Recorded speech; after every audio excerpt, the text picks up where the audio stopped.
എന്തുകൊണ്ട് നമ്മൾ ഈ മൈ ലൈഫ് നമ്മൾ ഇത്തരത്തിലുള്ള ഡയറക്ഷൻ സെലക്ട് ചെയ്യുന്നു എന്നുള്ളതിന്റെ കാരണത്തിലേക്ക് ഞാൻ എത്തിപ്പെടുന്നത്. ഇന്ന് ഒരു അധിക വരുമാനത്തിന്റെ ആവശ്യകത നിർബന്ധമാണ്. അധിക വരുമാനം ഇല്ലാണ്ട് മുന്നോട്ട് പോകാൻ വളരെ പ്രയാസമാണ്. നിലവിലുള്ള ഒരു ഫിക്സ്ഡ് സാലറിയോ ഒരു ഫിക്സ്ഡ് ഇൻകം മാത്രം വെച്ച് പുലർത്താൻ നമുക്ക് സാധിക്കൂല. ഞാൻ ഈ പ്രൈവറ്റ് മേഖലയിലൊക്കെ പ്രത്യേകിച്ചും തന്നെ ആ നിശ്ചിത സാലറി തന്നെ ഉണ്ടാവുള്ളൂ. അവിടെ തക്കാളിക്ക് വില കൂടിയാലും ഗ്യാസിന് വില കൂടിയാലും അവർക്ക് അത് വില കൂട്ടുന്ന പ്രവണത ഇല്ല. തന്നെയുമല്ല, ഇന്ന് ജീവിതശൈലി തന്നെ മാറി. ജനങ്ങളുടെ ജീവിതശൈലി വളരെ വലിയ മാറ്റം വന്നു. അപ്പൊ ഈ സാഹചര്യത്തിൽ നമുക്ക് വരുമാനം നിർബന്ധമാണ്. അതുകൊണ്ട് അത് പറഞ്ഞു വരുന്നത്, ഇന്നത്തെ കാലഘട്ടം ഒന്നും തന്നെ നമുക്ക് ഒരു ഫുൾ എമൗണ്ട് കൊടുത്തിട്ട് ആരും പർച്ചേസ് ചെയ്യാൻ കഴിയില്ല. ഒരു വാഹനമാണെങ്കിലോ ഒട്ടേറെ ഇലക്ട്രോണിക് ഉൽപ്പന്നങ്ങൾ, വീട്ടിലൊരു AC വെക്കുകയാണ്, അല്ലെങ്കിൽ നമുക്കൊരു വാഷിംഗ് മെഷീൻ വെക്കുകയാണ് വിചാരിച്ചോളൂ. നമുക്ക് ഇതൊക്കെ അനിവാര്യമായ സാഹചര്യം ഇന്നത്തെ കാലത്ത്. അപ്പൊ അങ്ങനെ ഫുള്ളായിട്ട് എമൗണ്ട് കൊടുക്കാൻ കയ്യിലുണ്ടാവില്ല. അപ്പൊ ഇന്നൊരു EMI കാലഘട്ടമാണെന്നല്ല, എല്ലാവർക്കും EMI മെമ്പർഷിപ്പ് എടുക്കുക, അതാണല്ലോ സാധിക്കുന്നത്. മനസ്സിലാവുന്നുണ്ടോ? ഞാൻ പറയുന്നത് മനസ്സിലാകുന്നുണ്ടോ? EMI ഒരു തമ്പ് വിട്ടാൽ മനസ്സിലാവും. ഞാൻ പറയുന്ന ഒരു റെസ്പോണ്ടിന്റെ അടിസ്ഥാനത്തിൽ അവർ മനസ്സിലാവുന്ന ഒരു തമ്പ് അടിച്ചാൽ മതി. EMI കാലഘട്ടം എന്നുള്ളത് എന്ന് വെച്ചാൽ ഒരു പ്രൈസ് റൈസ് എറയാണ്. ഒരു ശല്യത്തിനും വില വർദ്ധിക്കുന്ന ഒരു കാലഘട്ടം. എന്നാലോ ജോബ് നിലവിലുള്ള തൊഴിലവസരങ്ങളുടെ അവൈലബിലിറ്റി കുറവാണ്. അൺസ്റ്റേബിൾ ആണ് നിലവിലുള്ള തൊഴിലുകളൊക്കെ. കാരണം പലർക്കും പല തൊഴിലും തന്നെ സ്ഥിരമായില്ല. ഒരു കച്ചവട സ്ഥാപനം തുടങ്ങിക്കഴിഞ്ഞാൽ അത് എത്രത്തോളം മുന്നോട്ട് കൊണ്ടുപോകാൻ സാധിക്കുമെന്ന് തോന്നുന്നില്ല. കാരണം അതിന്റെ ഒരു പക്ഷെ അതിന്റെ ഗ്രോത്ത് ഡൗൺ ആവാം, ചിലപ്പോൾ ഉയരാം, അങ്ങനത്തെ സാഹചര്യം എന്നുള്ളത്. പ്രത്യേകിച്ചും പ്രവാസികളൊക്കെ നമ്മുടെ നാട്ടിൽ വന്ന ശേഷം എന്തെല്ലാം പ്രതീക്ഷയോടെ കുറച്ച് പണമൊക്കെ സ്വരൂപിച്ച് എന്തെങ്കിലും നാട്ടിൽ തുടങ്ങാമെന്ന് വിചാരിച്ച് ഈ കൊറോണയ്ക്ക് ശേഷം ധാരാളം പ്രവാസികൾ ഇവിടെ ബൂസ്റ്റർ, പിന്നെ പലതരത്തിലുള്ള ഹോട്ടലുകളും അതുപോലെ പിന്നെ കഫേകളൊക്കെ തുടങ്ങി ആ ഗൾഫിലുള്ള model food items, fast food item ഒക്കെ തുടങ്ങിയെങ്കിലും ഒരു 6 മാസമൊക്കെ ഇങ്ങനെ പിടിച്ചു നിൽക്കും. പിന്നീട് അത് എത്തിപ്പോകാൻ പറ്റാത്ത സാഹചര്യത്തിൽ അടച്ചു പൂട്ടേണ്ട അവസ്ഥ വന്നിട്ടുണ്ട്. അപ്പൊ ഏത് കച്ചവടമാണെങ്കിലും ഏത് മേഖല പരിശോധിച്ച് നോക്കിയാലും അതൊരു അൺസ്റ്റേബിൾ സിറ്റുവേഷനാണ് കാണപ്പെടുന്നത്. കാരണം എന്താണ്? നമ്മുടെ ജീവന നിലവാരം, അത് ചെലവുകൾ അതിലേക്ക് അത്രത്തോളം വർദ്ധിച്ചു വന്നു. തന്നെയുമല്ല, പിന്നെ തൊഴിലവസരങ്ങൾ കുറഞ്ഞു. AI പോലുള്ള ടെക്നിക്കൽ ഡെവലപ്മെന്റ് വന്നപ്പോൾ, AI അവൈലബിലിറ്റി വന്നപ്പോൾ എല്ലാം തന്നെ എളുപ്പത്തിൽ ചെയ്യാൻ പറ്റുന്ന രൂപത്തിൽ കമ്പ്യൂട്ടറൈസ്ഡായി മാറി. അപ്പൊ നമുക്ക് ആ സ്ഥാനത്ത് പോലും തൊഴിലിന്റെ ആവശ്യമില്ലാതായി മാറുകയാണ്. തൊഴിലാളികളുടെ എണ്ണം കുറക്കേണ്ട ഒരു സാഹചര്യം ഇന്നിപ്പോ നമ്മൾ അടുത്ത പേപ്പറിൽ വായിക്കേണ്ട എത്രയോ ഉദ്യോഗസ്ഥന്മാരെ ഇപ്പോ പിരിച്ചുവിട്ടു. അമേരിക്കൻ കമ്പനിയുടെ ഒരുപാട് ഉദ്യോഗസ്ഥന്മാരെ പിരിച്ചുവിട്ടു എന്നുള്ളതൊക്കെ തൊഴിലവസരം നഷ്ടപ്പെടുകയാണ്. കാരണം ആ സാഹചര്യങ്ങൾക്കൊക്കെ ഇവിടെ സർക്കാരിന് ടെക്നോളജിക്കലായിട്ട് എളുപ്പത്തിൽ ചെയ്യാവുന്ന സംവിധാനം ഉണ്ട്. ഇപ്പൊ നമുക്കൊക്കെ പിന്നെ സ്കൂളൊക്കെ ഉണ്ടായിരുന്ന ഇപ്പൊ പ്യൂണിന്റെ ആവശ്യമില്ല. പ്യൂണിന്റെ ആവശ്യം എന്താ വേണ്ടുള്ളൂ? വല്ല ഫയല് കൊണ്ടുപോയി കൊടുക്കാനോ, അതായത് 2-3 പ്യൂൺ ഉണ്ടെങ്കിൽ ഇന്ന് 1 മതി. ബെല്ലടിക്കാൻ പ്യൂണ് വേണ്ടല്ലോ. എന്താണ്? ബെല്ലൊക്കെ കൃത്യസമയത്ത് കമ്പ്യൂട്ടറൈസ് സെറ്റാക്കി വെച്ചിട്ടുണ്ട്. സമയമായ ബെല്ലടിച്ചോളും. ഓരോ പീരീഡിന് സമയമായ ബെല്ലടിച്ചോളും. എക്സാം സമയമാണ്, എക്സാമിനനുസരിച്ച് സെറ്റാക്കി വെക്കാം. ഒക്കെ എല്ലാം എന്താണ്? കമ്പ്യൂട്ടറുടെ സിറ്റുവേഷൻ. അപ്പൊ അവിടെ എണ്ണം കുറക്കാൻ സാധിക്കും. അപ്പൊ അത്തരത്തിലുള്ള, അതായത് ചുരുക്കി പറഞ്ഞാൽ ഒരു അഡീഷണൽ ഇൻകം അനിവാര്യമായ ഒരു സാഹചര്യമാണ്. പിന്നെ ജീവിത ശൈലിയാണെങ്കിലോ വളരെ ലക്ഷറിയായി മാറി. നമുക്ക് അതിജീവനത്തിന്റെ ആവശ്യമായി എല്ലാ കാര്യങ്ങളും അങ്ങനെ പോകുന്നത് ഒരു ലക്ഷറി ലൈഫിലേക്കാണ് പോകുന്നത്. നമ്മൾ കുട്ടിക്കാലത്ത് കഴിഞ്ഞ പോലെയുള്ള സാഹചര്യമല്ല എന്നുള്ളത്. കാരണം ഒരു വിദ്യാഭ്യാസ മേഖലയിലേക്ക്, ഒരു ഉന്നത വിദ്യാഭ്യാസ മേഖലയിലേക്ക് ഒരു കുട്ടിയെ പഠിപ്പിക്കണമെങ്കിൽ ഉയർന്ന ചെലവാണ്. +2 കഴിഞ്ഞാൽ പിന്നെ ആ കുട്ടിയെ നമ്മൾ ഏതെല്ലാം ലാഭത്തിൽ പഠിപ്പിക്കണം, എന്തെല്ലാം ചെയ്യണം, അതിലേക്കുള്ള എക്സ്പെൻസ് പരിശോധിച്ച് നോക്കിയാൽ ലക്ഷക്കണക്കിനാണ് കണക്ക് കൂട്ടാനുള്ളത്. 1000-2000 എന്നല്ല. ഒരു എൻട്രൻസ് കോച്ചിങ്ങിലാണോ, അതല്ലെങ്കിൽ മറ്റൊരു ടെക്നിക്കലായിട്ടൊരു മറ്റേതെങ്കിലും പിന്നെ പോളിടെക്നിക് പോലുള്ള മേഖലയിൽ പഠിപ്പിക്കണമെങ്കിൽ നല്ലൊരു എക്സ്പെൻസ് ആണ്. അപ്പൊ ജീവിത ചെലവ് വർദ്ധിക്കുന്നു. നമുക്ക് വരുമാനത്തിന്റെ ആവശ്യകത വീണ്ടും വർദ്ധിക്കുന്നു എന്നർത്ഥം. ഞാൻ പറഞ്ഞു വരുന്നത് അധിക വരുമാനത്തിലേക്കുള്ള ആവശ്യകത, അഥവാ ഡയറക്റ്റ് സെല്ലിംഗ് ചെയ്യേണ്ട നിർബന്ധം എന്ന വാക്കിലേക്കാണ് എത്തിപ്പെടുന്നത്. പഴയ കാലത്തുള്ള ആൾക്കാരെ പോലെ മൈൻഡ് സെറ്റ് അല്ല ഇന്നുള്ള ആൾക്കാരെ കാലഘട്ടത്തിലുള്ള മൈൻഡ് സെറ്റ്. പഴയ കാലത്ത് എന്ന് പറഞ്ഞാൽ നമുക്ക് ഒരു നിശ്ചിത വരുമാനത്തിൽ മാത്രം അധിഷ്ഠിതമായിട്ട്, ഒരു ഗവൺമെന്റ് ഉദ്യോഗസ്ഥനാണെങ്കിൽ അദ്ദേഹത്തിന് ആ മാസം സാലറി കിട്ടുന്നത് വരെ കാത്തിക്കണം. ഒരു മാസം ഫിക്സ്ഡ് സാലറി മാത്രമേ കിട്ടുള്ളൂ. ആ സാലറിക്ക് മാത്രം കാത്തു നിൽക്കുക. പക്ഷെ ഇന്ന് അങ്ങനെയല്ല. ഇന്ന് ഒരു മാസം സാലറിക്ക് മാത്രം കാത്തുനിൽക്കുന്ന കാലഘട്ടമല്ല. ഏതെല്ലാം തരത്തിലാണ് വരുമാനം ഉണ്ടാക്കേണ്ടത്, മൾട്ടിപ്പിൾ ലെവലായിട്ട് ഇൻകം എങ്ങനെ ഉണ്ടാക്കണം എന്നുള്ളൊരു സാഹചര്യത്തിലാണ് ഇന്നുള്ള കാലഘട്ടം. അതാണ് വ്യത്യാസം. കാരണം കാര്യങ്ങൾ അങ്ങനെ വല്ലാണ്ട് ഒത്തുപോകുന്നില്ല.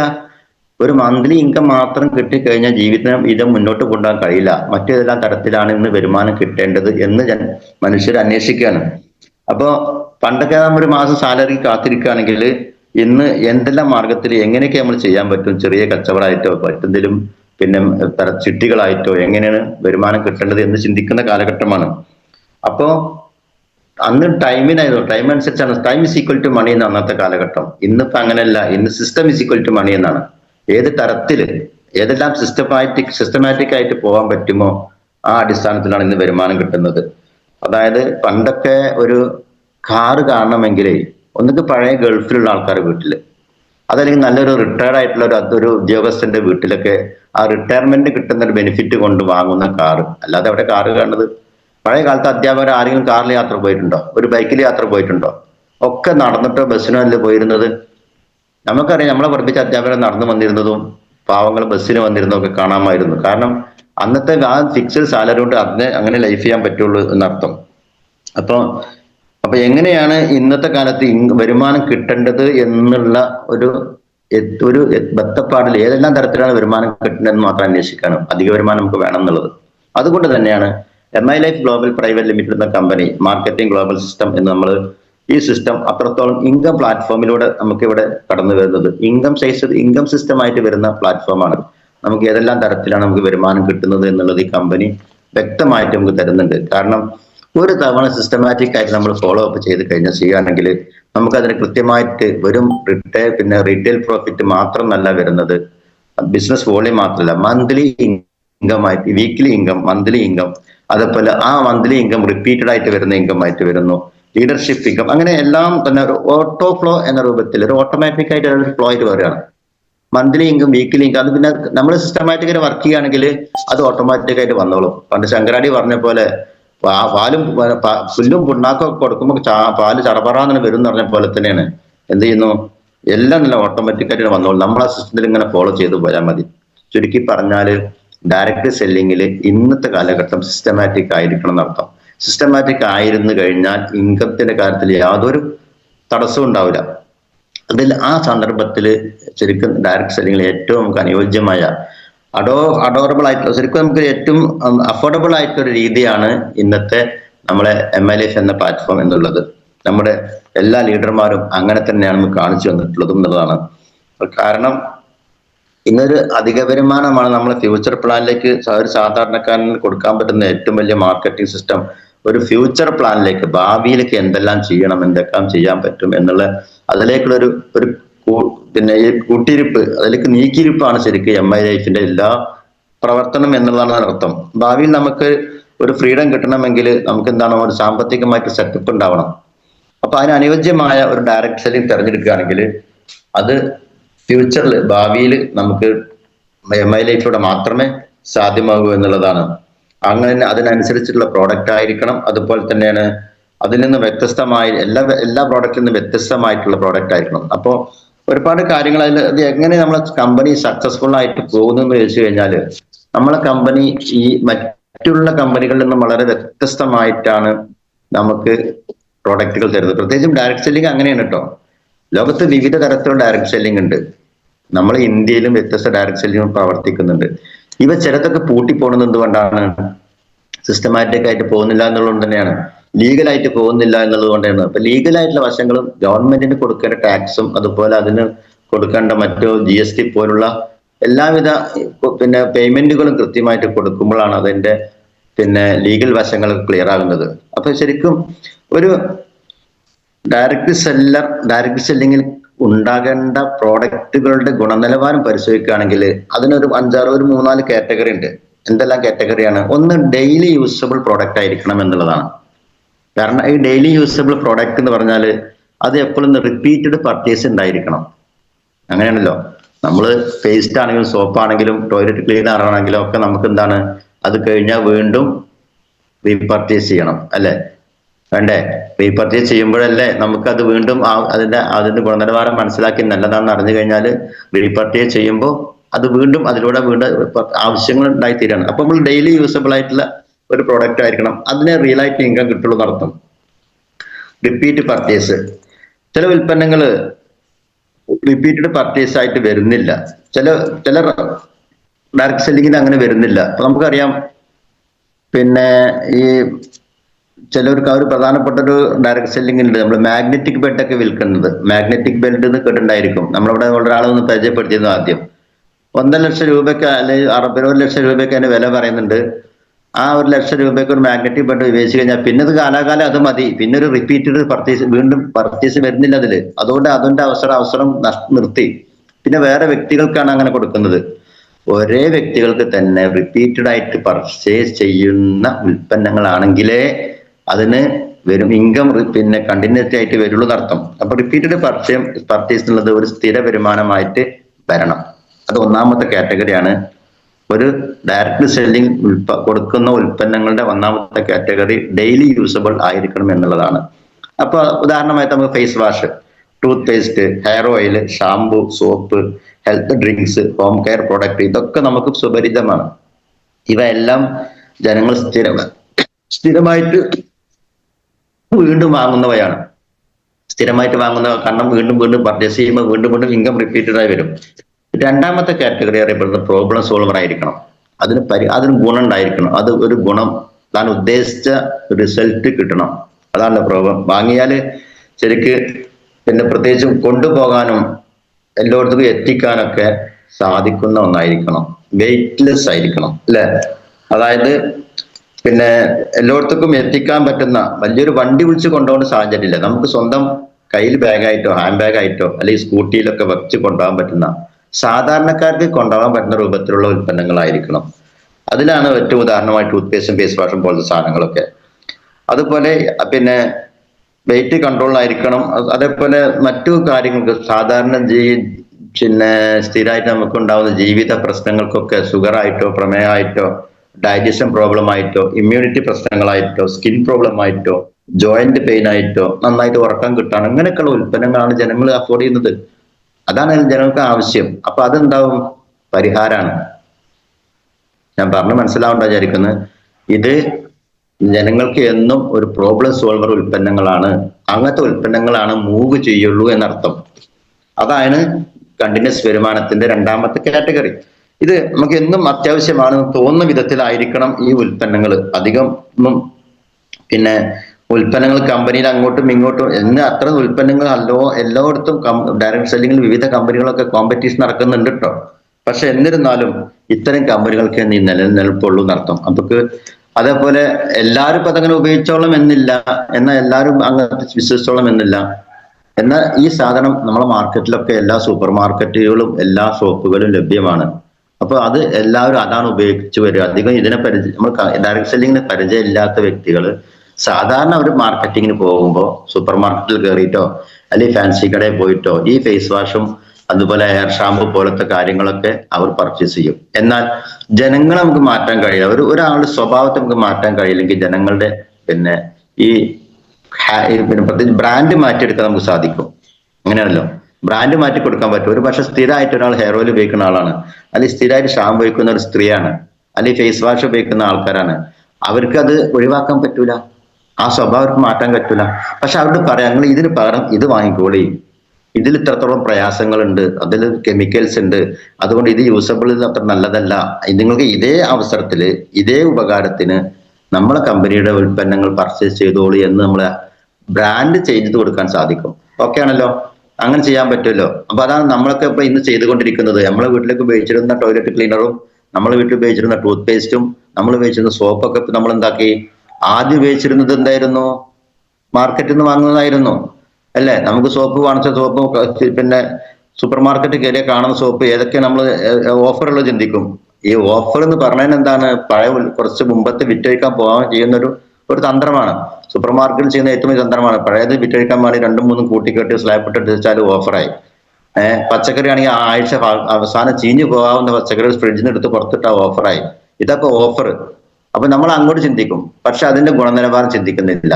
എന്നാൽ ഇന്ന് നമുക്ക് ഹാബിറ്റ് മാറ്റിയിട്ട് എന്ത് ചെയ്യാൻ പറ്റും? ബ്രാൻഡ് മാറ്റിയിട്ട് ഈ ഉൽപ്പന്നങ്ങൾ യൂസ് ചെയ്യാൻ പറ്റും. അപ്പൊ അതൊക്കെ ജനങ്ങളുടെ പരിഹാരം ആവശ്യമാണെന്ന് അർത്ഥം. അത്തരം ഉൽപ്പന്നങ്ങളെ മൂവ് ചെയ്യുള്ളൂ ഡയറക്ട് സെല്ലിങ്ങില്. പിന്നെ മൂന്നാമതായിട്ട് വിസിബിൾ ആയിട്ടുള്ള ഒരു പ്രോഡക്റ്റ് റിസൾട്ട് ഉണ്ടായിരിക്കണം.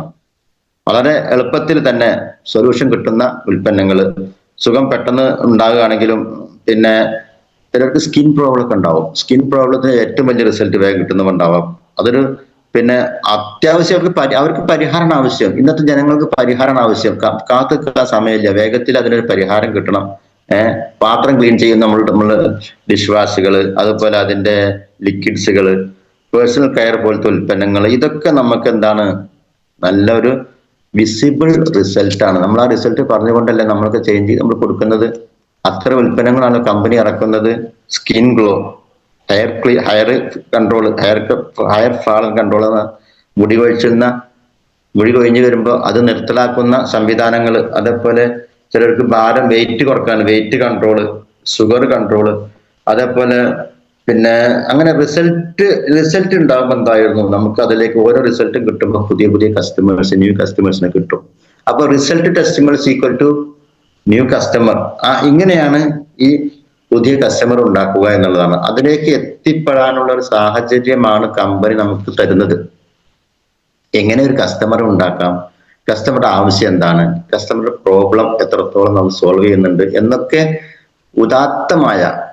ഉത്തമമായ ഉൽപ്പന്നങ്ങളാണ് കമ്പനി നമുക്ക് തരുന്നത്. നോക്കണം. അപ്പൊ കമ്പനി അത്തരത്തിലുള്ള ഒരു കമ്പനിയുടെ വിഷൻ നോക്കണം. കമ്പനി അത്രത്തോളം വിഷനും മിഷനും വെച്ചുകൊണ്ടാണ് ഈ സാധാരണക്കാരെ ജനങ്ങളെ ഉന്നതിയിലേക്ക് എത്തിക്കുക എന്നുള്ളൊരു മിഷൻ കമ്പനിക്കുണ്ട്. കൊടുക്കുന്ന ഉൽപ്പന്നങ്ങൾക്ക് വ്യക്തമായ റിസൾട്ട് ഉണ്ടാവുക എന്നുള്ള മിഷൻ കമ്പനിക്കുണ്ട്. കമ്പനിയുടെ ആ വിഷനും മിഷനും നമ്മൾ പ്രത്യേകം ശ്രദ്ധിക്കുക. പിന്നെ ഇപ്പൊ നാലാമതായി പറയേണ്ട പോയിന്റ്, ഇപ്പൊ ഒന്ന് പറഞ്ഞ നമ്മള് ഡെയിലി യൂസബിൾ ആയിരിക്കണം, 2 പ്രോബ്ലം സോൾവർ ആയിരിക്കണം, മൂന്നാമത്തത് വിസിബിൾ റിസൾട്ട് ഉണ്ടായിരിക്കണം എന്ന് പറഞ്ഞു. നാലാമത്തെ പോയിന്റ് പറയുകയാണെങ്കിൽ അഫോർഡബിൾ പ്രൈസ് റേറ്റ് എന്ന് വെച്ചാല് ജനങ്ങൾക്ക് ഉൾക്കൊള്ളാൻ പറ്റുന്ന വില.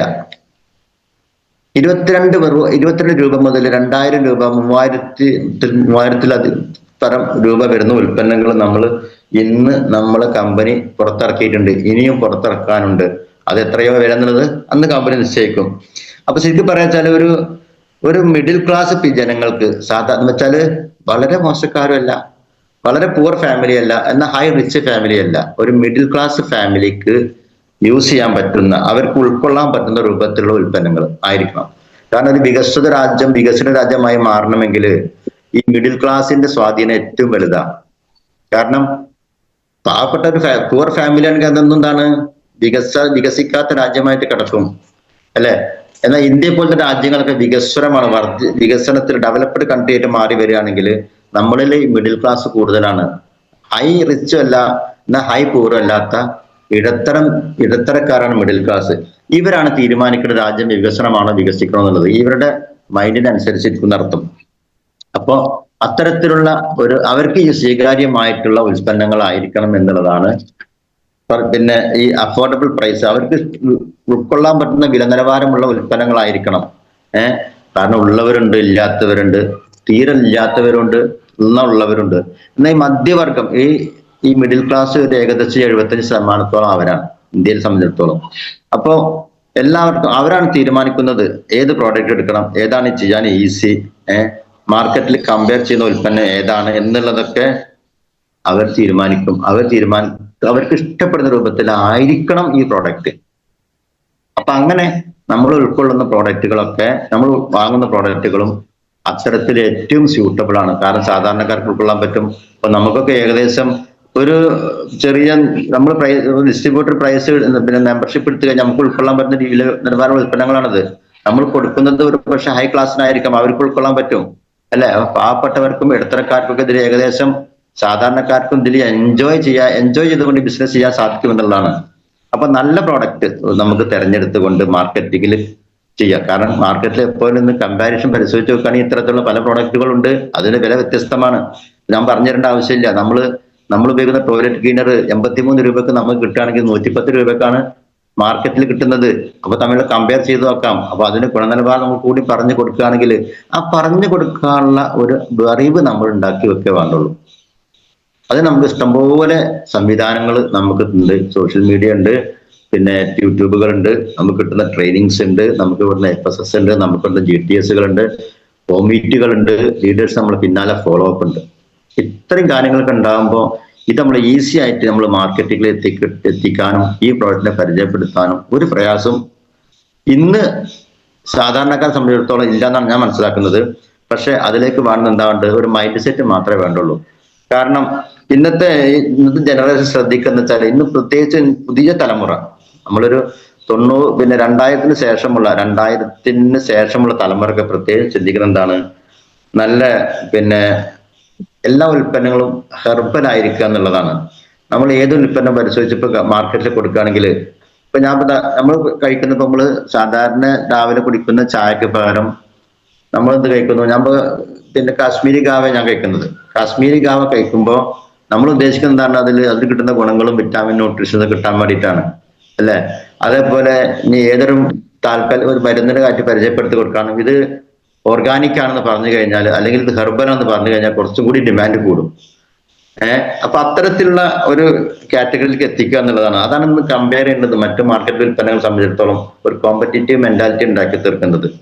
ഹെർബൽ ആയിരിക്കണം, ആയുർവേദിക് ആയിരിക്കണം, അതേപോലെ ISO സർട്ടിഫൈഡ്, GMC സർട്ടിഫൈഡ്, ഇത്തരത്തിലുള്ള സർട്ടിഫിക്കേഷൻസ് ഒക്കെ ഉണ്ടാകുക എന്ന് പറയുമ്പോൾ കസ്റ്റമർക്ക് അതിലേക്ക് അട്രാക്റ്റീവ് ആകും. അതേപോലെ കെമിക്കൽ ഇല്ലാത്ത ഉൽപ്പന്നങ്ങൾ നമ്മളതേ പറഞ്ഞ് പരിചയപ്പെടുത്തി കൊടുക്കുന്നത് അതിന്റെ കണ്ടന്റും യഥാർത്ഥം അങ്ങനെ തന്നെയാണ്. ശക്തമായിട്ട് ചിന്തിക്കുക ജനങ്ങൾ കെമിക്കൽലെസ് ആയിരിക്കണം എന്നുള്ളതൊക്കെ. അപ്പോ അതേപോലെ no side effect, fast result, അപ്പൊ സേഫ്റ്റി ട്രസ്റ്റ്. ഇത് സേഫ്റ്റി എന്ന് മനസ്സിലാക്കി കഴിഞ്ഞാൽ, ഈ ഉൽപ്പന്നങ്ങൾ സുരക്ഷിതമാണെന്ന് മനസ്സിലാക്കി കഴിഞ്ഞാൽ പിന്നെന്താണ്, അത് ലോങ് ടേം ആയിട്ട് ആ ബ്രാൻഡ് തന്നെ ഉപയോഗിക്കാൻ തുടങ്ങും. ലോങ് ടേം ആയിട്ട് തന്നെ സ്ഥിരമായിട്ട് പിന്നെ അതിന്റെ ആളായി മാറി. അതൊരു കസ്റ്റമറെ അങ്ങനെ നമ്മൾ കസ്റ്റമറിലേക്ക് എത്തിക്കുകയാണെങ്കിൽ ആ കസ്റ്റമർ സ്ഥിരമായിട്ട് അത് യൂസ് ചെയ്തോളും. അവരുടെ പർച്ചേസിങ്ങും അവരെ വേണമെങ്കിൽ മെമ്പർഷിപ്പ് എടുത്ത് നമുക്ക് ഇൻകം വർദ്ധിപ്പിക്കാൻ സാധിക്കും. അപ്പൊ ഇത്തരം കാര്യങ്ങൾ നമ്മളത് ഉൾക്കൊള്ളുക എന്നുള്ളതാണ്. അതാണ് അഫോർഡബിൾ പ്രൈസ് റേറ്റ്. മിഡിൽ ക്ലാസ്സിനും പുവർ ക്ലാസ്സിനൊക്കെ സ്വീകാര്യമായിട്ടുള്ള വിലനിലവാരമുള്ള ഉൽപ്പന്നങ്ങളാക്കി മാറ്റുക എന്നുള്ളത് ഡയറക്റ്റ് സെല്ലിങ്ങിന്റെ പ്രധാനപ്പെട്ട ചിന്താശേഷിയാണ്. അതേപോലെ മറ്റൊന്ന് ലൈഫ് സ്റ്റൈൽ ബ്രാൻഡ് ഫീല്. ശരിക്കും വെച്ചാൽ ലൈഫ് സ്റ്റൈൽ വർദ്ധിക്കും. ജനങ്ങൾ വാങ്ങുന്നത് ശരിക്ക് ഉൽപ്പന്നങ്ങളല്ല. ശരിക്കും പറയാച്ചാല് നമ്മളെ ഇത് തിരിച്ചറിയുന്ന ജനങ്ങളായിരിക്കും നമുക്ക് കിട്ടേണ്ട കസ്റ്റമർ. നമ്മൾ ഉൽപ്പന്നങ്ങൾ ഇപ്പോൾ ഒരു പേനയാണെങ്കിൽ ഈ പേനല്ല ഉൽപ്പന്നം, ഇത് ഉപയോഗിക്കുന്ന വ്യക്തിയാണ് നമ്മൾ ഉൽപ്പന്നം. അത് സ്ഥിരമായിട്ട് ഉപയോഗിക്കുന്ന ഒരാളായി കഴിഞ്ഞാൽ നമുക്ക് നമ്മളെ പ്രൊഡക്റ്റ് അതാണ്. ഒരു ടൂത്ത് പേസ്റ്റ് ഉപയോഗിക്കുന്ന വ്യക്തിയാണെങ്കിൽ ആ വ്യക്തിയെ നമ്മളാളാക്കി മാറ്റുക എന്നുള്ളതാണ് നമ്മളെ പ്രോഡക്റ്റ്, ആ ഉൽപ്പന്നം മാത്രമല്ല. അതാണ് നമ്മൾ ചിന്തിക്കേണ്ടത്. വെൽനസ് ലൈഫ് സ്റ്റൈൽ ഉൽപ്പന്നങ്ങളാക്കി മാറ്റുക, ഹെൽത്തി ഫാമിലി ആക്കി മാറ്റുക, അതേപോലെ സെൽഫ് കെയർ ഫ്യൂച്ചർ, സ്വയം ഭാവിയിലേക്ക് സെൽഫായിട്ട് സ്വന്തം ശ്രദ്ധിക്കുന്ന വ്യക്തിയാക്കി മാറ്റുക, അതേപോലെ അവന് വിശദമായ ഇതിന്റെ റിസൾട്ടുകൾ പറയുന്ന റിസൾട്ട് സ്റ്റോറീസ് പറയുന്ന വ്യക്തിയാക്കി മാറ്റുക. അങ്ങനെ കമ്മ്യൂണിറ്റി മുഴുവനും ഓരോ വ്യക്തികളും അങ്ങനെ ആയി കഴിഞ്ഞാൽ അദ്ദേഹത്തിന്റെ പരിചയത്തിലും അദ്ദേഹത്തിന്റെ കുടുംബത്തിലും അദ്ദേഹത്തിന്റെ അയൽവാസികളും അദ്ദേഹത്തിന്റെ ഫ്രണ്ട്ഷിപ്പിലൊക്കെ തന്റെ ഫ്രണ്ട്ഷിപ്പ് ഗ്രൂപ്പിലൊക്കെ ഇതാണ് പരിചയപ്പെട്ട് കഴിഞ്ഞാൽ ഒരു ഹെൽത്തി കമ്മ്യൂണിറ്റിയെ ക്രിയേറ്റ് ചെയ്യാൻ സാധിക്കും. ഒരു ഹെൽത്തി കമ്മ്യൂണിറ്റി. അതുകൊണ്ട് കമ്മ്യൂണിറ്റി ഫീലിങ്സ് ഉണ്ടായിക്കൊണ്ടിരിക്കുക. കാരണം പണ്ട് കാലത്തൊക്കെ എന്ന് പറഞ്ഞാൽ ദൂര സ്ഥലങ്ങളിലൊക്കെ, പ്രത്യേകിച്ച് വയനാട് പ്രദേശങ്ങളിലൊക്കെ, ഉയർന്ന സ്ഥലങ്ങളിലൊക്കെ എന്ത് വന്നാലും ഉടനെ മെഡിക്കൽ കോളേജിൽ പോകണം. മെഡിക്കൽ കോളേജിലേക്കാണ് അവർ എത്തിപ്പെടുക. നമുക്കൊക്കെ ഇവിടെ നാട്ടിലൊക്കെ അസുഖം ഉണ്ടായി കഴിഞ്ഞാൽ ഉടനെ എന്നും വളാഞ്ചേരിക്കാണ് പോകുക. കാരണം മറ്റടുത്തൊന്നും യാതൊരു സംവിധാനവും ഇല്ല. ചില വീടുകളിലൊക്കെ അന്ന് കുറച്ചുകൂടി വിവരമുള്ള വീടുകളിലൊക്കെ ഫസ്റ്റ് എയ്ഡ് വീട്ടിൽ വെക്കും. ഫസ്റ്റ് എയ്ഡ് ബോക്സ് എന്ന് വെച്ചാൽ സ്കൂളിലും ബസ്സിലൊക്കെ വെക്കുമ്പോൾ ഫസ്റ്റ് എയ്ഡ് ബോക്സ്, അത്യാവശ്യം എന്തെങ്കിലും പറ്റിപ്പോയാൽ പെട്ടെന്ന് എടുത്ത് കെയർ ചെയ്യാനുള്ള ഉൽപ്പന്നങ്ങൾ വീട്ടിൽ വെക്കുക. അപ്പൊ ഇന്ന് അങ്ങനല്ല. ഇന്ന് അതിനൊക്കെ അതിജീവിച്ച് കൊണ്ട് എല്ലാ ഉൽപ്പന്നങ്ങളും ഉപയോഗിക്കുന്ന ഒരു മൂവ്മെന്റ് നമ്മൾ സൊസൈറ്റിയിൽ ഉണ്ടാക്കി തീർക്കുക എന്നുള്ളതാണ്. അങ്ങനെ സൊസൈറ്റിയും കമ്മ്യൂണിറ്റിയും നമ്മളെ ഉൽപ്പന്നത്തിന്റെ വക്താക്കളാക്കി മാറ്റിയെടുക്കുമ്പോഴാണ് അതൊരു സിസ്റ്റമാറ്റിക് ആയിട്ട് ഒരു ഡിസ്ട്രിബ്യൂട്ടർ കീഴിൽ പോവുകയാണെങ്കിൽ വളരെ ഫാസ്റ്റ് ആയിട്ട് ഇൻകം വർദ്ധിക്കാനും അദ്ദേഹത്തിന്റെ റാങ്ക് വർദ്ധിക്കാനും അദ്ദേഹത്തിന് ഉയർന്ന നിലവാരത്തിലെത്താൻ സാധിക്കും. അങ്ങനെ ഓരോരുത്തരെയും നമ്മൾ വർദ്ധിപ്പിച്ചെടുക്കുക. അങ്ങനെ ഓരോരുത്തർ കൂടുമ്പോഴാണ് ഒരു കൂട്ടമായ പ്രവർത്തനം. കാരണം അങ്ങനെയല്ലോ നമ്മൾ ഞാൻ ആദ്യമേ പറഞ്ഞു വന്ന അങ്ങനെയാണ്. കൂട്ടമായിട്ട് ചെയ്യുന്ന നമ്മൾ ഒറ്റ വ്യക്തിയല്ല, നമ്മൾ ഒരു ടീമായിട്ട് പ്രവർത്തിക്കുകയാണ്. അങ്ങനെ ടീമായിട്ട് പ്രവർത്തിക്കുമ്പോൾ വലിയ നേട്ടങ്ങളാണ് നമുക്ക് ഇവിടെ കാണാൻ സാധിച്ചിട്ടുള്ളത്. നമ്മൾ നേരത്തെ പറഞ്ഞു നമ്മള് ഇത്തരത്തിലുള്ള ഒരുപാട് ലീഡേഴ്സ്, നമ്മൾ ഒരുപാട് അപ്ലൈ ലീഡേഴ്സിനെ പരിശോധിച്ച് നോക്കിക്കഴിഞ്ഞാൽ നമുക്ക് പരിചയമുള്ള ബെൽനി സാറ്, മുബീൻ സാറൊക്കെ എന്താ അദ്ദേഹത്തിന്റെ ഒക്കെ അവസ്ഥ നമ്മൾ ആലോചിച്ചൊക്കെയാണ്. ഇവിടെ ഒരു പരിപാടിക്ക് ക്ഷണിച്ചിട്ട് അമേരിക്കയിൽ നിന്ന് ഇങ്ങോട്ട് വരുന്നു, അല്ലെ ഇവിടെ 2 ദിവസം തങ്ങുന്നു, പോകുന്നു. എന്നിരുന്നാലും അവരുടെ ഇംഗത്തിൽ യാതൊരു നിശ്ചലനവും ചലിച്ചുകൊണ്ടേയിരിക്കുകയാണ്. എന്നും കണ്ടിന്യൂസ് ആയിട്ട് ഒരു സ്റ്റിമുലസ് ഇൻകം ആയിട്ട് ഇങ്ങനെ പിന്നെ അൺസ്റ്റേബിൾ ആയിട്ട് ഇങ്ങനെ നിൽക്കാതെ വന്നുകൊണ്ടിരിക്കുകയാണ്. അപ്പൊ അതേ ഒരു കാറ്റഗറി താഴെ വരുന്ന എല്ലാ ലീഡേഴ്സും, ബെല്ലി സാർ ആണെങ്കിലും ഉമർ സാറാണ്, നമുക്ക് അറിയാലോ, അവർക്ക് വാങ്ങിയിട്ടുള്ള അച്ചീവ്മെന്റ് ഒക്കെ എന്താണ്? ഈ ബിസിനസ് ടേൺ ഓവർ കൊണ്ട് തന്നെ അല്ലേ? അതല്ലേ നമ്മൾക്കും കിട്ടുന്നത്. അങ്ങനെ മനസ്സിലാക്കുക എന്നുള്ളതാണ്. പിന്നെ 7ാമതായിട്ട് പറയുന്ന പോയിന്റ് എന്ന് വെച്ചാൽ ഒരു ഡിജിറ്റൽ ഫ്രണ്ട്ലി ആയിരിക്കണം ഈ ഉൽപ്പന്നങ്ങളൊക്കെ. സിസ്റ്റം അങ്ങനെ ആയിരിക്കണം, അല്ലെ? ഡിജിറ്റൽ ആയിട്ട് പ്രോഡക്റ്റിനെ കുറിച്ചിട്ടുള്ള നമ്മൾ ഇഷ്ടംപോലെ റീലുകൾ, സ്റ്റോറികൾ, പ്രോഡക്റ്റിനെ വൈറലാക്കാൻ വളരെ എളുപ്പമാണ്. സെക്കൻഡൊക്കെ നമ്മൾ പിന്നെ ഇൻസ്റ്റയിലോ അല്ലെങ്കിൽ ഫേസ്ബുക്കിലോ അതല്ലെങ്കിൽ മറ്റു സോഷ്യൽ മീഡിയകളിലൊക്കെ ഇട്ട് കഴിഞ്ഞാൽ വളരെ വേഗത്തിൽ വൈറലാകാൻ പറ്റുന്ന സാഹചര്യം. അപ്പൊ അങ്ങനെ ചെയ്യാൻ പറ്റുന്ന തരത്തിലുള്ളവയാക്കി തീർക്കുക എന്നുള്ളതാണ് മറ്റൊരു പോയിന്റ്. അതും ഡയറക്ട് സെല്ലിംഗ് സിസ്റ്റം ആലോചിക്കേണ്ട കാര്യമാണ്. അതൊക്കെ അത്രത്തോളം ചിന്തിച്ചുകൊണ്ടാണ് കമ്പനി ഇത്രയും സംവിധാനങ്ങൾ ഒരുക്കിയിട്ടുള്ളത്. അതേപോലെ ഡെമോ റീൽസുകൾ, ഒരു ഉൽപ്പന്നം ഉപയോഗിച്ചിട്ട് കിട്ടുന്ന റിസൾട്ട് ഡെമോ ആയിട്ട് കാണിച്ചു കൊടുക്കുന്ന ഡെമോ റീൽസുകൾ ഉണ്ട്. കസ്റ്റമേഴ്സിന്റെ റിവ്യൂ, ഇഷ്ടംപോലെ യൂസ് ചെയ്ത ആൾക്കാരുടെ കസ്റ്റമേഴ്സ് റിവ്യൂ നമുക്ക് ഇഷ്ടംപോലെ. അത്ഭുത കലവറകൾ എന്നറിയപ്പെടുന്ന ഇന്നിപ്പോ ഉമർ സാറ് അതൊരു ചാനലിലൂടെ മാത്രം വിടാൻ എന്നൊരു പ്രത്യേകം വോയിസ് വിട്ടിട്ടുണ്ട്. കാരണം എന്താ വെച്ചാല് എല്ലാവരും നമ്പർ കാണുമ്പോൾ ചിലർക്ക് അത് മിസ്യൂസ് ചെയ്യുന്നുണ്ടോ എന്ന് സംശയം തോന്നിയിട്ട്. കാരണം ഇതില് കസ്റ്റമർ നമ്മളെ പ്രോഡക്റ്റ്, പ്രത്യേകിച്ചും അദ്ദേഹം തരുന്നിട്ടുള്ള നമ്മളെ ഈ റിസൾട്ടുകളുടെ കലവറ എന്നറിയപ്പെടുന്ന അത്ഭുത കലവറകളിൽ കുറെ നമ്പേഴ്സ് കാണും, ഓരോരുത്തരും യൂസ് ചെയ്തിട്ടുള്ള നമ്പർ. അപ്പോൾ പക്ഷെ നമ്പർ കാണുമ്പോൾ പേഴ്സണലായിട്ട് കോൺടാക്ട് ചെയ്തിട്ട് അതിന്റെ റിസൾട്ടുകൾ വേണ്ടെങ്കിലും ഒരു പക്ഷെ അങ്ങനെ കോൺടാക്ട് ചെയ്യുന്ന ഒരു ഡിസ്റ്റർബൻസ് ഉണ്ടായിരിക്കാം. അതുകൊണ്ടായിരിക്കാം ഇനി മുതൽ അത് ചാനലിലൂടെ പോകാന്നുള്ളത്. അപ്പൊ ആവശ്യക്കാർക്ക് ലിങ്ക് ഓപ്പൺ ചെയ്തുകൊണ്ട് കാര്യങ്ങൾ മനസ്സിലാക്കാനും പറ്റും, എന്ന നമ്പർ മനസ്സിലാക്കാനും പറ്റൂല. അപ്പൊ അങ്ങനെ സോഷ്യൽ മീഡിയയിൽ വളരെ വേഗത്തിൽ പാസ് ചെയ്യാൻ പറ്റുന്ന ഒരു ഡിജിറ്റൽ ഫ്രണ്ട്ലി ആയിരിക്കണം എന്നുള്ളതാണ്. കസ്റ്റമർ റിവ്യൂ, അതുപോലെ യൂസേജ്, അതിന്റെ ബാക്ക് സൈഡ് ഒരു പക്ഷേ എന്തെങ്കിലും പിന്നെ പോരായ്മകളൊക്കെ ഉണ്ടെങ്കിൽ അതും തന്നെ അത് തിരുത്താനും അതുകൂടെ സാധിക്കും. പിന്നെ ഓൺലൈനിൽ എല്ലാവർക്കും തന്നെ ഫാസ്റ്റ് ആയിട്ട് ഷെയർ ചെയ്യാനും. ഇപ്പൊ നമുക്കൊരു വീഡിയോ കിട്ടി, നമ്മൾ ഫ്രണ്ട്സ് പറയാണ്, നിങ്ങൾ ആ വീഡിയോ ഒന്ന് അയച്ചിട്ടുണ്ടോ, ഷെയർ ചെയ്യണ്ടോ, നമുക്ക് ഷെയർ ചെയ്ത് കൊടുക്കാൻ പറ്റും. അവർക്ക് ഫാസ്റ്റ് ആയിട്ട് മറ്റുള്ളവർക്ക് എത്തിക്കാനും അതിലൂടെ വരുമാനം വർദ്ധിപ്പിക്കാനും സാധിക്കും. അത് സോഷ്യൽ മീഡിയ ഉണ്ടായതുകൊണ്ട് ഏറ്റവും വലിയ ഗുണമാണ്. അതുപോലെ ഇതൊരു ഒരു ലോങ് ടേം ഇൻകം മെഷീൻ ആയിട്ട് നമ്മുടെ വരുമാനത്തെ ബാധിക്കുന്ന ഒന്നായി മാറുകയാണത്. ലോങ് ടേം ആയിട്ട് എന്നും തന്നെ പഴയ കാലത്ത് ഇപ്പൊ ഒരു വർഷം മുമ്പ് ഉപയോഗിച്ചിരുന്ന പിന്നെ കവചപ്രാസത്തിന്റെ റിസൾട്ടാണ് നമുക്ക് ഇന്നും പറയാനുള്ളത്. ആദ്യം ഉപയോഗിച്ച ഫേസിന്റെ റിസൾട്ടാണ് ഇന്നും പറയാനുള്ളത്. ഞാൻ 4 വർഷം മുമ്പ് ഉപയോഗിച്ചിട്ടുള്ള പിന്നെ ലിവഗൈന്റെ റിസൾട്ട് എനിക്ക് ഇന്നും പറയാനുള്ളത്. കാരണം അത് ലോങ് ടേം ആയി നമുക്ക് ഇന്ന് വരുമാനത്തിന്റെ സോഴ്സ് ആയി മാറി എന്നുള്ളതാണ്. അപ്പോ ശരിക്കും ഓൺലൈൻ ട്രൂത്ത് ആയിരിക്കണം ഐഡിയൽ ഡയറക്ട് സെല്ലിംഗ് എന്ന് പറഞ്ഞാൽ. ഈ കമ്പനി ഞാൻ നേരത്തെ പറഞ്ഞ പോലെ ഒരു ഐഡിയൽ ഡയറക്ട് സെല്ലിംഗ് എന്ന് പറഞ്ഞാൽ അങ്ങനെ എന്ന് പറഞ്ഞാൽ യഥാർത്ഥത്തിൽ കമ്പനിയുടെ പ്രോഡക്റ്റിനെ അല്ല മാത്രം ഉദ്ദേശിക്കുന്നത്, പ്രോഡക്റ്റിലൂടെ യൂസ് ചെയ്ത വ്യക്തിത്വങ്ങളെയാണ് നമ്മൾ പ്രോഡക്റ്റ് ആക്കി മാറ്റിയെടുക്കേണ്ടത്. എന്ന് വെച്ചാൽ നമുക്ക് ധാരാളം ഡിസ്ട്രിബ്യൂട്ടേഴ്സിനെ ക്രിയേറ്റ് ചെയ്യുക എന്നുള്ളതാണ് അർത്ഥമാക്കുന്നത്. അത് വെറും സോപ്പിലോ പേസ്റ്റിലോ മാത്രം ഒതുങ്ങുന്നതല്ല, അത് ഉപയോഗിച്ച് റിസൾട്ട് കിട്ടിയ വ്യക്തിത്വങ്ങളെ ക്രിയേറ്റ് ചെയ്യുക എന്നുള്ളതാണ് ഒരു യഥാർത്ഥത്തില് പ്രോഡക്റ്റ്. നമ്മളെ പ്രോഡക്റ്റ് അതായിരിക്കണം. അപ്പൊ ഇത്രയും കാര്യങ്ങൾ ഫോളോ ചെയ്യുന്ന ഒരു കമ്പനിക്ക് എന്തായിരിക്കും? നല്ല ലോങ് ടേം ഇൻകം ഉണ്ടായിരിക്കും, ഫാമിലി ബിസിനസ് ഉണ്ടായിരിക്കും. ഈ ഫാമിലി ബിസിനസ് ഗ്ലോബലായിട്ട് നമുക്ക് നാഷണലായിട്ടും സ്റ്റേറ്റ് വൈസ് ആയിട്ടും ഗ്ലോബലായിട്ട് നമുക്ക് ഇംപ്ലിമെന്റ് ചെയ്യാൻ സാധിക്കും.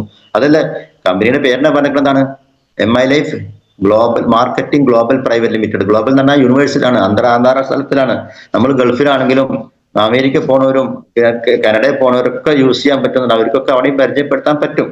അപ്പൊ അങ്ങനെ ഈ ഫാമിലി ബിസിനസ് മാത്രമല്ല ഗ്ലോബലായിട്ട് ഇൻക്രീസ് ചെയ്യാൻ ഈ ഉൽപ്പന്നം സാധിക്കും. അതേപോലെ ബ്രാൻഡ് മാറ്റിയെടുക്കാൻ സാധിക്കും. സാധാരണ ഉപയോഗിച്ചിരുന്ന മറ്റുള്ളവരും ബ്രാൻഡ് മാറ്റി നമ്മളെ ബ്രാൻഡാക്കി മാറ്റാൻ സാധിക്കും. അങ്ങനെ പിന്നെ എന്തുകൊണ്ടാണ് ശരിക്കും നമ്മൾ ഇതിനെ ഒരു സ്ട്രഗിൾ ആയിട്ട് കമ്പനിക്ക് കിട്ടുന്ന ഏറ്റവും വലിയ സ്ട്രഗിൾ പറഞ്ഞാല് പിന്നെ മറ്റു കമ്പനികളിൽ വരുമ്പോൾ ഉണ്ടാകുന്ന പ്രയാസങ്ങളൊക്കെയാണ്. ഇപ്പൊ ചിലവര് കുറഞ്ഞ് വർക്ക് ചെയ്യുക, റാൻഡമായിട്ട് കുറഞ്ഞേ വർക്ക് ചെയ്യുള്ളൂ, അവർക്ക് എന്തുണ്ടാവുന്നുള്ളൂ, അവർക്ക് ഒരു വ്യക്തമായിട്ട് വീക്ക്ലി പ്ലാൻ ഇല്ലാത്തതുകൊണ്ട് ചിലപ്പോ അങ്ങനെ കുറെ വ്യക്തികൾ നമ്മളെ ഗ്രൂപ്പിൽ നമ്മളതിലൊക്കെ ഉണ്ട്, ഒന്ന് ഐഡിയ അടിച്ച് പോയിട്ടുണ്ടാവും, ഒരിക്കൽ പർച്ചേസ് ഉണ്ടാവും, പിന്നെ അവർ തിരിഞ്ഞു നോക്കിയിട്ടുണ്ടാവില്ല. എപ്പോഴെങ്കിലും ഒന്ന് പൊന്തി വരിക, എപ്പോഴെങ്കിലും ഒരു പേസ്റ്റ് വാങ്ങുക, എപ്പോഴെങ്കിലും ഒരു കവചപ്രാവശ്യം വാങ്ങുക, അങ്ങനെയുള്ളവർക്ക് എന്താ അങ്ങനെ ആയാൽ പറ്റൂല. നമ്മൾ ഈ റാൻഡം വർക്കിംഗ് പോയിട്ട് നമ്മൾ കണ്ടിന്യൂറ്റി ഉണ്ടാക്കി തീർക്കണം. അതേപോലെ വീക്ക്ലി പ്ലാൻ ഉണ്ടായിരിക്കണം, ഓരോ ആഴ്ചയിൽ ചെയ്യേണ്ട പ്ലാനിങ് ഉണ്ടായിരിക്കണം. അതേപോലെ ഫോളോ അപ്പ് എന്നുള്ള സിസ്റ്റം നമ്മൾ ഉണ്ടായിരിക്കണം. എല്ലാം പർച്ചേസ് ചെയ്തു പോയ വ്യക്തിയാണെങ്കിലും നമ്മൾ കൊടുത്ത വ്യക്തിയാണെങ്കിലും അതിന്റെ ബാക്കപ്പ് ഒരു ഫോളോ അപ്പിലൂടെയാണ് മാത്രം നമുക്കതിനെ മുന്നിട്ടെടുക്കാൻ സാധിക്കുള്ളൂ. അപ്പോൾ അതേപോലെ അവർക്ക് തന്നെ ഒരു റെക്കഗ്നേഷൻ സംവിധാനം ഉണ്ടാവില്ല. അങ്ങനെ പോണവരെ നമ്മൾ മൈൻഡ് ചെയ്യാമല്ലോ, അല്ലെങ്കിൽ ഒരു ചെപ്പിലും കാണുമ്പോൾ എന്തായി അതങ്ങനെ പോകുന്നുണ്ട്, അത് കുഴപ്പമില്ല, ഞാൻ തിരക്കിലാണ്, അങ്ങനെയൊക്കെ പറയണവരുണ്ടായിരിക്കും. പക്ഷെ ഒരു വീക്ക്ലി പ്ലാനിങ്ങും ഒരു റെക്കഗ്നേഷൻ പ്രോഗ്രാം, ഇടയ്ക്കൊരു മീറ്റിംഗ് കൂടല്, അങ്ങനെയൊക്കെ ഉണ്ടാകുമ്പോൾ സ്ഥിരമായിട്ട് കണ്ടിന്യൂസ് ആയിട്ട് വരുമാനം ഉണ്ടാവും. ഒരു സംശയമില്ലേ? സമയം വൈകുന്നുണ്ട്. അപ്പൊ ഇത്ര ഒരുപാട് കാര്യത്തിൽ നമ്മൾ ചെയ്യുകയാണെങ്കിൽ ഒരു വീക്കിൽ ഒരാഴ്ചയിൽ നമുക്ക് ചെയ്യാൻ പറ്റുന്ന ഒരുപാട് കാര്യങ്ങൾ, അങ്ങനെ പവർഫുൾ ആയിട്ട് ഒരു വീക്ക്ലി സിസ്റ്റം നന്നായിട്ട് നമ്മൾ എന്താ ചെയ്യുക, ഇതൊരു ജനങ്ങളെ നല്ലൊരു ഒരു ആഴ്ചക്കാണ് നമുക്ക് വരുമാനം കിട്ടുന്നത് പ്രത്യേകം പഠിപ്പിച്ചു കൊടുക്കുക. ഓരോ വീക്കിൽ നമുക്ക് വരുമാനം കിട്ടുന്നത്. അതുകൊണ്ട് റെഗുലറായിട്ട് നമ്മൾ പ്രോഡക്റ്റിനെ കുറിച്ച് ഓർഡർ ചെയ്യുവാൻ നമുക്ക് പഠിക്കണം. പിന്നെ സ്ട്രോങ് ആയിട്ട് ഫോളോ അപ്പ് ഉണ്ടായിരിക്കണം. ഇമോഷണൽ ആയിട്ടൊരു ബൗണ്ട് എപ്പോഴും തന്നെ അതിന് ഗൗരവത്തോടു കൂടി പറഞ്ഞ് മനസ്സിലാക്കി കൊടുക്കണം. അങ്ങനെയാണെങ്കിൽ അതിന്റെ റിസൾട്ട് എന്തായിരിക്കും?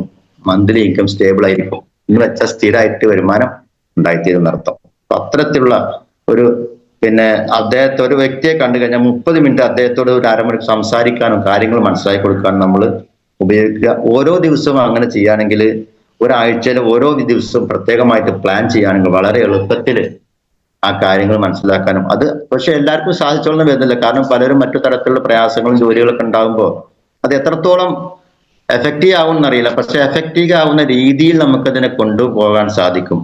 അതായത് എന്ന് വെച്ചാൽ ലാസ്റ്റ് വീക്കിൽ നമുക്ക് പറയുകയാണെങ്കിൽ ഒരു തിങ്കളാഴ്ച ആണെങ്കിൽ നമുക്ക് എന്താണ് അദ്ദേഹത്തിന്റെ നല്ലൊരു പെർഫോമൻസ് ആയിട്ട് അദ്ദേഹത്തിന് കാണിച്ചു കൊടുക്കുക, നല്ല പെർഫോമൻസ് കാണിച്ചു കൊടുക്കുക, ടാർഗറ്റ് കാണിച്ചു കൊടുക്കുക. അടുത്ത ആഴ്ച നമുക്ക് ഒരു 5000 റുപ്യയുടെ സാധനം സെയിൽസ് ചെയ്ത് കാണിച്ചു കൊടുക്കണം ഞാൻ ഇന്ന് ചെയ്യും എന്നുള്ളൊരു ദൃഢനിശ്ചയം എല്ലാവർക്കും ഉണ്ടായി തീരുക. ഇപ്പൊ നമ്മൾ അണ്ടറിൽ വരുന്ന ഒരു വ്യക്തിയാണെങ്കിൽ അടുത്ത ആഴ്ച നീ ഒരു 2000 റുപ്യക്കെങ്കിലും സെയിൽ ചെയ്യണം, മറ്റേ ആള് 4 പേസ്റ്റെങ്കിലും വിൽക്കണം, മറ്റേ ആൾ 2 കോജപ്രാസം വിൽക്കണം. ഇങ്ങനെ ഒരു ടാർഗറ്റിലൂടെ പോവുകയാണെങ്കിൽ ഞാനത് ചെയ്യും എന്നുള്ള ദൃഢനിശ്ചയം ചെയ്യുകയാണെങ്കിൽ അവന്റെ മൈൻഡ് സെറ്റ് ആയിരിക്കും, അത് ഓക്കെ ഉണ്ടാവും. പിറ്റേ ദിവസം നമ്മൾ പിന്നെ എന്ത് ചെയ്യണം? അത് കാണിച്ചു കൊടുക്കണം. ഞാൻ എന്തും ചെയ്തിട്ടുണ്ട്, ഇത് സക്സസ്ഫുൾ ആയിട്ടുണ്ട്, ഞാൻ പിന്നെ ഇതിനെപ്പറ്റി എക്സ്പ്ലെയിൻ ചെയ്ത് പറഞ്ഞു കൊടുത്തിട്ടുണ്ട്. അങ്ങനെ ഉണ്ടാകുമ്പോൾ അവൻ എന്തുണ്ടായിരിക്കും? കുറച്ചൊരു കോൺഫിഡന്റ് കൂടും, വിശ്വാസം കൂടും. ഏതെങ്കിലും വ്യക്തി ഞാൻ ഇന്നലെ പ്രൊഡക്റ്റ് കൊടുത്തു, ഞാൻ ഇന്നലെ 5000 റുപ്യ കച്ചവടം ചെയ്തു, അവന് കോൺഫിഡന്റ് കൂടാണ്. 2-ാം ദിവസം കോൺഫിഡന്റ് കൂടാണ്. അങ്ങനെ പിറ്റേ ദിവസം അവൻ ചെയ്യണം, മുമ്പത്തെ ബുധനാഴ്ച ചെയ്യണം, എന്ത് ചെയ്യണം, തിങ്കളാഴ്ച കൊടുത്തവനെ ഫോളോ അപ്പ് ചെയ്യണം. അവന് ഏതെല്ലാം തരത്തിലാണ് പിന്നെ സ്ക്രിപ്റ്റുകൾ പ്രയാസങ്ങളൊക്കെ ഉണ്ടെങ്കിൽ അതൊക്കെ പറഞ്ഞു കൊടുക്കണം. ആവശ്യമുണ്ടെങ്കിൽ അപ്ഡേറ്റോടെ സഹായം തേടണം. അങ്ങനെ നെക്സ്റ്റ് ദിവസങ്ങളിൽ പുതിയ ജോയിനറെ കണ്ടെത്തണം. അവന്റെ പിന്നെ പുതിയ സെയിലുകളെ ജോയിനറെ കണ്ടെത്താം, അവരോട് പറയണം. അങ്ങനെ ഓരോ ദിവസവും 1-2 വ്യക്തികൾ കൂടുമ്പോഴാണ് ബിസിനസ്സിലെ ഡെവലപ്മെന്റ് വർദ്ധിച്ചു വരിക. ഫ്രൈഡേ ആകുമ്പോൾ നമ്മൾ എത്രത്തോളം ക്ലോസ് ചെയ്തു, എത്രത്തോളം പറഞ്ഞത് എത്തിയോ എന്നൊക്കെ വെള്ളിയാഴ്ച ആകുമ്പോൾ നമുക്കതിനെ ഇനി തികയാത്തയാണ് ഇന്ന് പർച്ചേസ് ചെയ്യുക. അങ്ങനെയൊക്കെ വെള്ളിയാഴ്ച അവസാനമാകുമ്പോൾ നമുക്കത് ക്ലോസ് ചെയ്യാനും അത്രത്തോളം പിന്നെ എത്രത്തോളം ഇന്ന് പിന്നെ നേടിയെടുത്തു എന്നൊക്കെ ഒരു വിലയിരുത്തൽ ചെയ്യാൻ പറ്റും.